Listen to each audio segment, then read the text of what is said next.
Thank you, Mr. Chairman.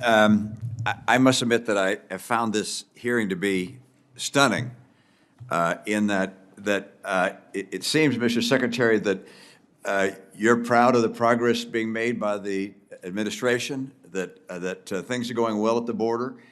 And I look at this chart that was prepared by Senator Johnson, and I see an extraordinary crisis. I mean, do you recognize this as an alarming crisis?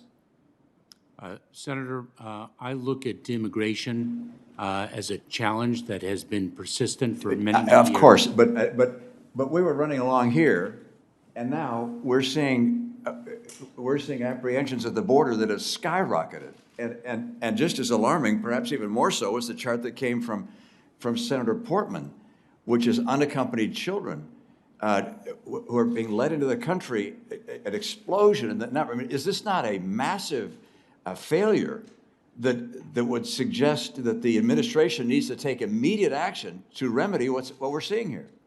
Senator, we have taken immediate action with respect to the unaccompanied children, and we've made Is the number coming down? And we are addressing that challenge with increasing efficiency every single day. Increasing efficiency to get them moved to other parts of the country and with families and out of these crowded facilities. I understand that. I'm delighted that we're not having kids sleeping on floors and in cages. That totally, but the number coming into our country and being released into our country is at a skyrocketed level, as is this. The question is, do you have plans to do something dramatically different such that those numbers come down to an acceptable level? Because you can imagine this overwhelms our Border Patrol agents. I mean, if they've got numbers like this they're dealing with, this means that the drug cartels can be smuggling through drugs because our folks are taking care of kids, they're taking care of people coming in illegally. Do we have plans to dramatically address what's happening here? 2 points, if I may, Senator, both of which are extremely important. The laws of our country provide certain procedures and certain rights for children who arrive unaccompanied and have claims of asylum, who claim fear of persecution by reason of their membership in a particular social group. I understand so we that. have an obligation. But we were turning those kids away under Title 42, and the new administration came in and said, we won't turn them away, we'll let them come in. And I presume as a result of that, the numbers went through the roof. Senator, we are addressing the numbers consistent with the law. Well, but under the do you want trafficking to victim. propose a new law? I mean, we have a crisis both for children. I mean, you talk about the humanitarian concerns of kids that come here, and I understand we've addressed that. These are children. But you're addressing that. They're children. Think of them coming here all the way from Honduras. Think of the trial of going across the entire country of Mexico to get here, and then not being able to come into the country. Yeah, let's put this up. Senator. I mean, this is a crisis for children. The fact that these kids are coming here making that kind of journey, and they're not going to be allowed to stay in this country. Senator, if I may, we're the United States of America. 90% of these children have a parent or legal guardian in the United States, and they have a claim of fear of persecution. So this is not a problem then. Your view is that this is the way it's going to be. If I may, Senator, they have a claim under the law for humanitarian relief, either their claim of asylum or their claim for special immigrant juvenile status. Yeah. And we can, in fact, meet the challenge. Yeah. Humanitarian. What I find astonishing, Mr. Chairman, is that we have the secretary responsible for securing our border and our immigration system who doesn't recognize these charts as being a problem. And they are human beings behind these numbers.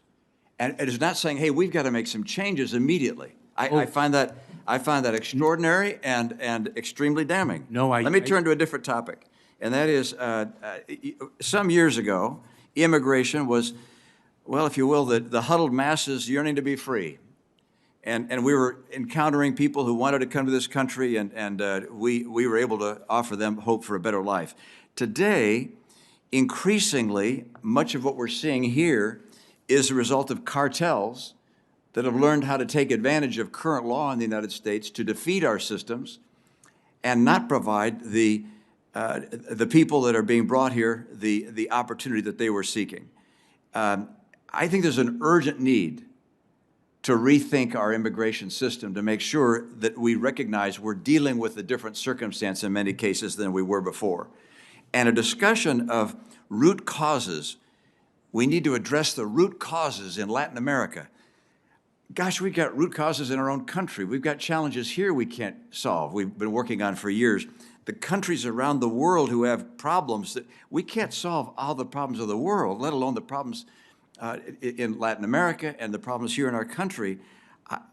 Do you agree with this, that we have to focus on enforcing our border, finishing the border barrier, using the technology? By the way, if it's technology, use technology, but somehow deal with this in an urgent and aggressive manner.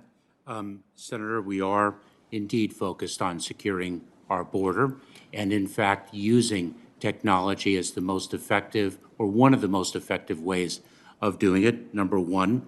Number two, I do agree with you that we do need change in the law, and that's precisely why I hope that Congress does indeed pass immigration reform. And thirdly, these are people yearning to be free, and what the cartels do, unfortunately, is too often control the means by which they arrive, not the reasons why they flee and why they seek relief, humanitarian relief in the United States under the laws that Congress passed many, many years ago. You indicated last time we were together that you would study E-Verify. Senator Portman and I, among others, have proposed a mandatory E-Verify system in our country. Do you believe that's a good idea? Florida is using that effectively. Should we have an E-Verify system for our country that's mandatory? Senator, I believe in E-Verify. I think it is an effective tool. Its effectiveness grew under my administration as a director of U.S. Citizenship. Should it be mandatory, and so that Whether our it should businesses are required to check the legal status of people they're hiring? Whether it should or should not be mandatory is actually something that I have not yet determined. I'll look forward to that determination. Thank you.